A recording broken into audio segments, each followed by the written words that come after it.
और अब कार्यक्रम की वह कड़ी जिसमें हम सभी माननीय गृह राज्य मंत्री जी को सुनने के लिए उत्सुक हैं। उन्हें आमंत्रित करने से पहले संक्षिप्त में उनका परिचय देना चाहूंगी। श्री नित्यानंद राय जी का जन्म एक किसान परिवार में हाजीपुर जिला वैशाली बिहार में हुआ। सामाजिक कार्यों में अभिरुचि रखने वाले श्री नित्यानंद जी ने सन 1982 में छात्र जीवन में अखिल भारतीय विद्यार्थी परिषद से शुरुआत की। सन 1990 में भारतीय जनता पार्टी में आगमन कर पंचायत स्तर से राजनीतिक करियर की शुरुआत की। बिहार राज्य में पार्टी के विभिन्न पदों पर रहकर अपने कर्तव्यों का दृढ़ता से निर्वहन किया। वर्ष 2000 में हाजीपुर विधानसभा क्षेत्र से निर्वाचित होकर वर्ष 2014 तक लगातार 4 बार विधायक के पद पर चयनित होकर कार्य किया।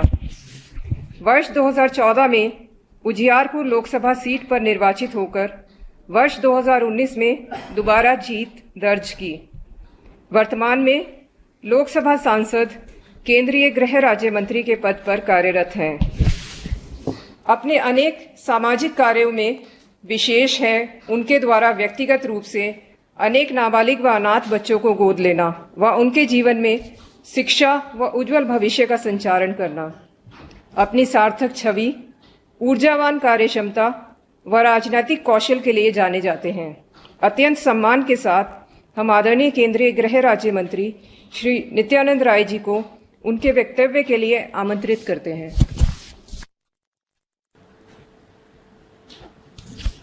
आज इस कार्यक्रम में उपस्थित राष्ट्रीय मानव अधिकार आयोग के सदस्य माननीय न्यायमूर्ति श्री पीसी पंत जी, माननीय श्रीमती ज्योति कालड़ा जी एवं माननीय श्री DM मूले जी, राष्ट्रीय मानव अधिकार आयोग के अन्य उपस्थित सदस्यगण, श्री बिंबाधर प्रधान जी महासचिव राष्ट्रीय मानव अधिकार आयोग, श्री RK खंडेलवाल जी संयुक्त सचिव राष्ट्रीय मानव अधिकार आयोग एवं संयुक्त राष्ट्र एजेंसियों एवं सिविल सोसाइटी के प्रतिनिधि भाइयों बहनों और खासकर आज यहाँ उपस्थित सभी राष्ट्रीय आयोग के उपस्थित महानुभाव गण, संयुक्त राष्ट्र एजेंसी एवं सिविल सोसाइटी के लोगों की उपस्थिति में आज सब आप यहाँ इस वीडियो कॉन्फ्रेंसिंग के माध्यम से आप काफी संख्या में जुड़े हैं। आज हम मानव अधिकार दिवस के इस शुभ अवसर पर हम आप सबों को बधाई देते हैं और आप अपने सभी उद्देश्यों में सफल हो इसकी शुभकामना भी करता हूं। राष्ट्रीय मानव अधिकार दिवस की इस आयोजन में मुझे उपस्थित होने का मौका आप सबों ने दिया है, यह मेरे लिए सौभाग्य की बात है।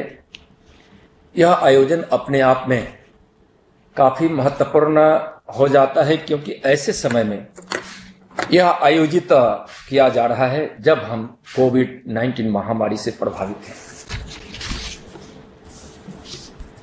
माननीय प्रधानमंत्री जी मानव एवं मानवता के प्रति हमेशा संवेदनशील रहते हैं। मानवता की सेवा उनके जीवन का ध्येय है। अंतर्राष्ट्रीय मानव अधिकारों की संकल्पना को आमतौर पर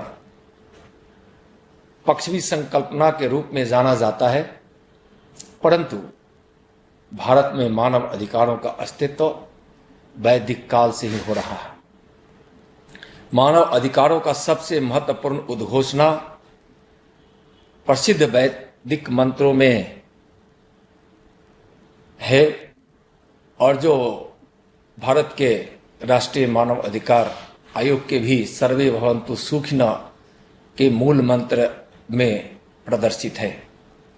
सर्वे भवन्तु सुखिनः आपका मूल मंत्र है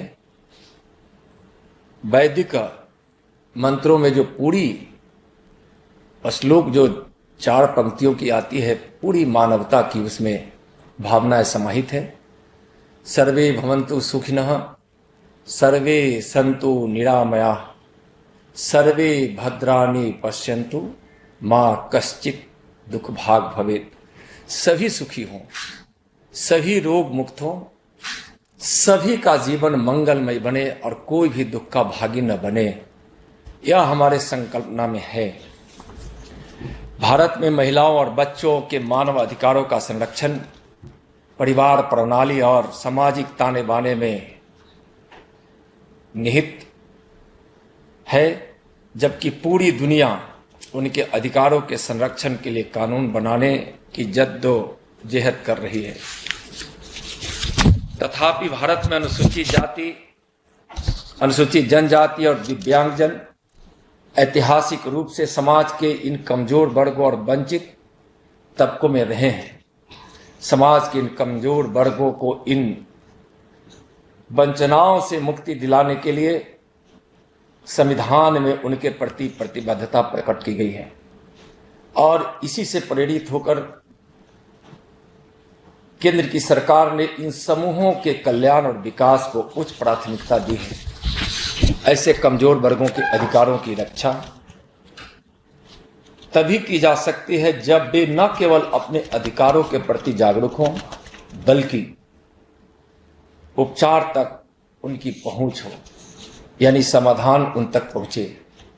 अधिकारों के प्रति जागरूकता और उपचारों तक पहुंच एक दूसरे से जुड़े हुए हैं।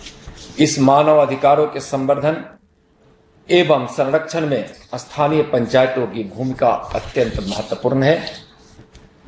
इससे ध्यान में रखते हुए सरकार ने विभिन्न केंद्रीय कल्याणकारी योजनाओं में उन्हें और अधिक स्वायत्तता एवं वित्तीय शक्तियां प्रदान करके पंचायती राज प्रणाली को मजबूत करने का कार्य किया है।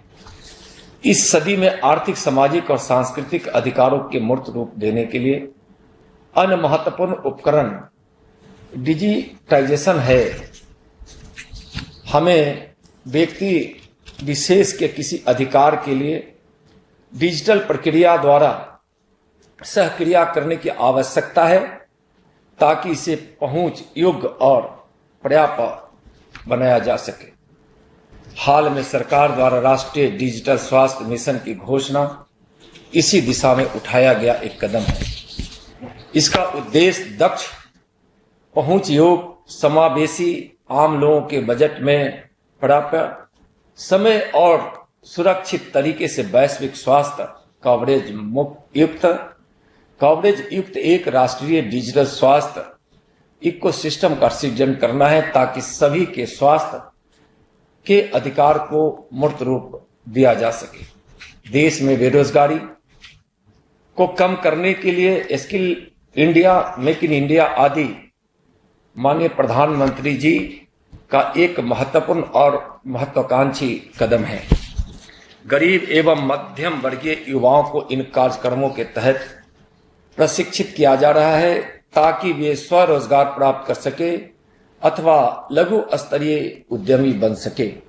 इसके अतिरिक्त असंगठित क्षेत्रों एवं प्रवासी कामगारों के लिए रोजगार सृजन हेतु आत्मनिर्भर भारत योजना शुरू की गई है।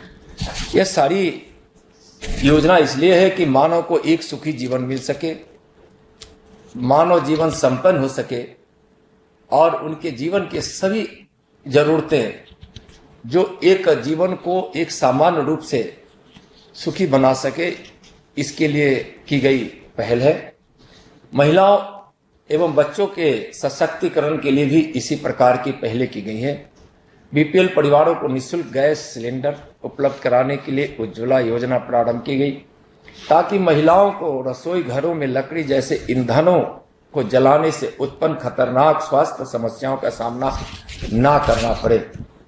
लिंग असमानता को कम करने के लिए बेटी बचाओ बेटी पढ़ाओ अभियान और सबके लिए स्वास्थ्य का अधिकार सुनिश्चित करने के लिए सामाजिक दृष्टिकोण एवं आदतों में क्रांतिकारी परिवर्तन लाने हेतु स्वच्छ भारत अभियान चलाए गए हैं। इस महामारी के दौरान सरकार ने प्रधानमंत्री गरीब कल्याण योजना के माध्यम से प्रत्येक व्यक्ति के भोजन के अधिकार की रक्षा कर यह सुनिश्चित किया गया कि कोई भी भूखा ना रहे। इसके अलावा ग्रामीण क्षेत्रों के मजदूरों को सशक्त करने के लिए मनरेगा के तहत दी जाने वाली मजदूरी में भी पर्याप्त वृद्धि की गई है। प्रवासी मजदूरों को कोविड-19 की स्थिति एवं बाद में मंदी से बुरी तरह प्रभावित हुए थे, उनके अधिकारों का संरक्षण सुनिश्चित करने के लिए सरकार ने प्रवासी मजदूरों के खाते में सीधे बैंक ट्रांसफर उपलब्ध कराया।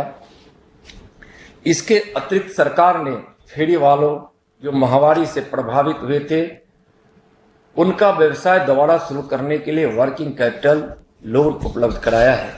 हालांकि मानव अधिकार दिवस मनाने के महत्वपूर्ण इस दिवस में उसके महत्व से इनकार नहीं किया जा सकता। यह वर्ष 1948 में संयुक्त राष्ट्र महासंघ द्वारा मानव अधिकारों की सार्वभौमिक घोषणा को अंगीकृत करने का सूचक है। वर्ष 1993 में जब राष्ट्रीय मानव अधिकार आयोग की स्थापना की गई थी, इसे भारत में मानव अधिकारों के इतिहास में एक महत्वपूर्ण विकास तथा समग्र रूप से विकसित विश्व के रूप में देखा गया है। इसने मानव अधिकारों के संरक्षण एवं संवर्धन हेतु संस्थागत तंत्र को मजबूत रूप से सुदृढ़ करने को चिन्हित किया गया है।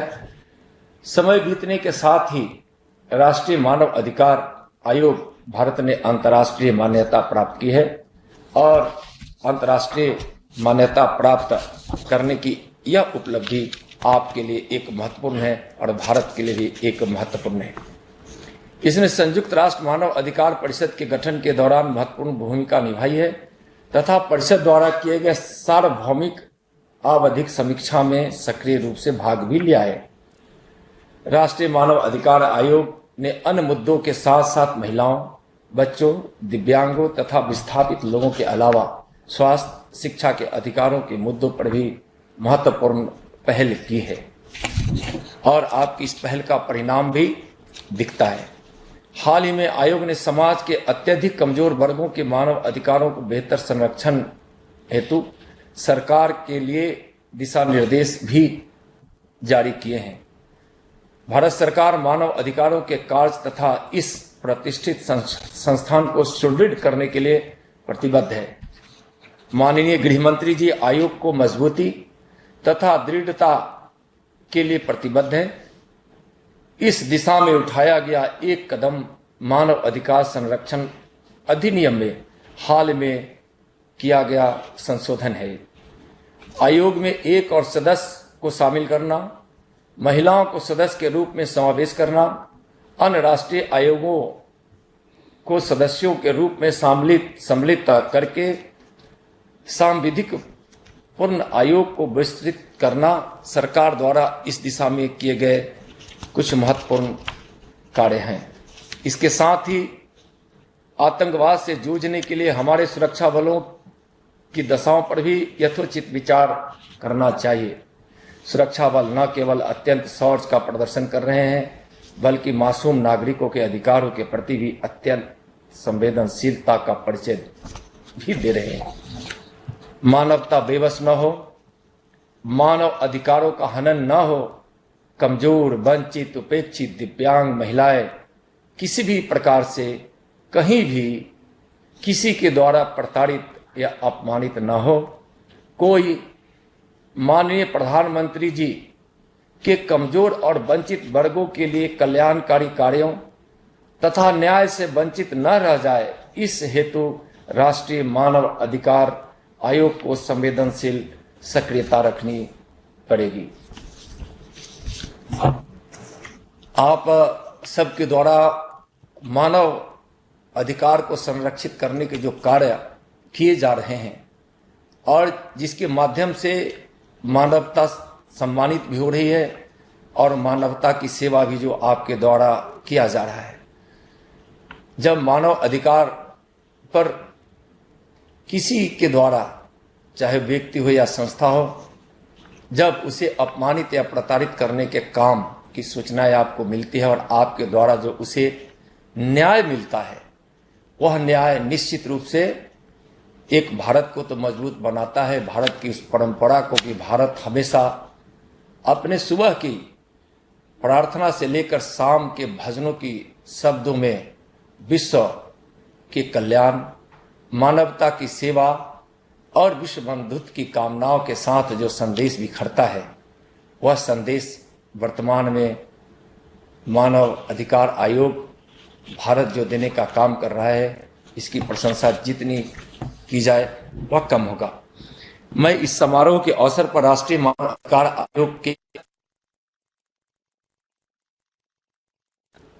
एवं इनके सभी महत्वपूर्ण सदस्यों को बधाई देता हूं तथा हमारे संविधान में प्रतिष्ठित सिद्धांतों एवं विचारों को कायम रखते हुए एक न्यायपूर्ण एवं उत्तम समाज के निर्माण हेतु इस कार्यों में आप हमेशा सफल हो, इसकी मैं कामना करता हूं।